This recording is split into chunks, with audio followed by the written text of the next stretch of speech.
CNN poet laureate Chris Cuomo is wise in many ways, in the ways of an Eastern mystic. But today he confessed that he can't figure out why people seem to think the left wants to ban guns.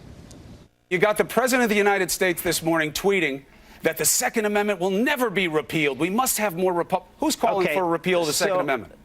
Who's calling for it? Who's calling for it? I don't know. How about former Supreme Court Justice John Paul Stevens, who just wrote a New York Times piece like 24 hours ago with the hard-to-interpret title, Repeal the Second Amendment. New York Times opinion writer Bret Stephens agrees.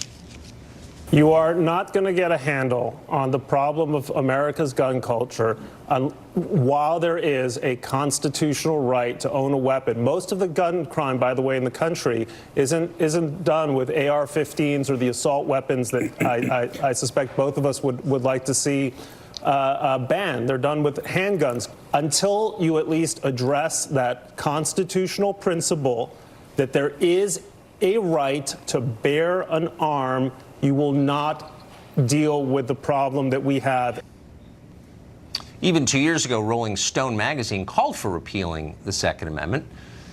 This is totally real. It's not a fever dream, unfortunately. Dan Bongino is an NRA TV spokesman, a former Secret Service agent, and he joins us tonight. So, Dan, as you know, Democratic Party strategists are concerned about saying any of this out loud because they don't want to scare conservatives into voting in the midterms. But I think it's kind of out in the open now. This is not a conspiracy theory. This really is the agenda. What do you make of it?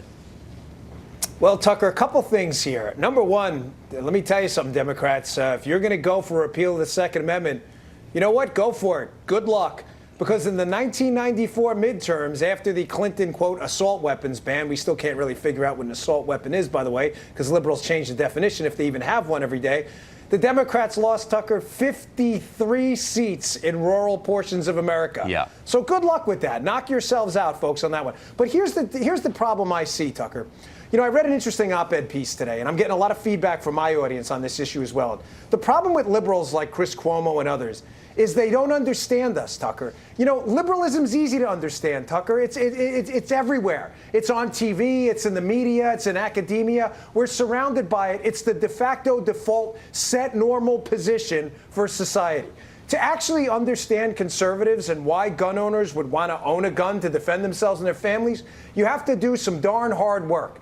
You have to go to Kentucky and go to some areas of Florida outside of Miami and talk to people. And liberals have zero interest in doing that, and that's why they'll never understand American gun owners. Well, they're not really calling for the abolition of guns. What they're calling for is a transfer of firearms from the country to the ruling class. They're saying only we should have guns. I mean, no one is seriously saying that the bodyguards who protect the cable hosts you just saw should be disarmed. They're just saying everyone else should be.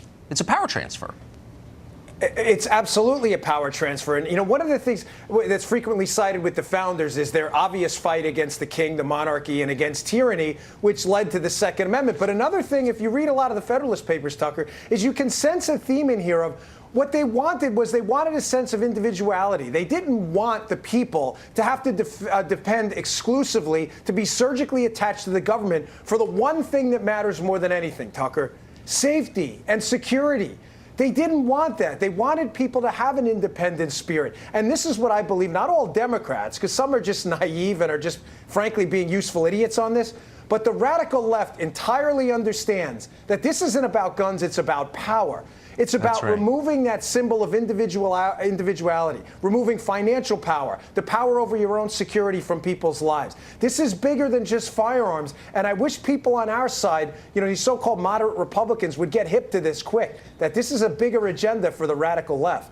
Yeah, I mean, I sort of appreciate the radical left for being honest about its aims. What I'm shocked by is the willingness of people in the media to become handmaidens to entrenched power. They're supposed to be challenging entrenched power, but instead they're its foot soldiers, which is terrifying. Dan, thank you. Thanks for putting that in perspective for us.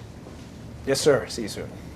The world's changed a lot in the last couple of years, but the biggest changes of all have taken place in the Democratic Party. Its core positions are almost unrecognizable to the ones it held 5 years ago. Not an attack, just an observation. It's fascinating. We're going to lay it out for you next with a longtime official in the Obama and Hillary Clinton regimes who joins us. Also, new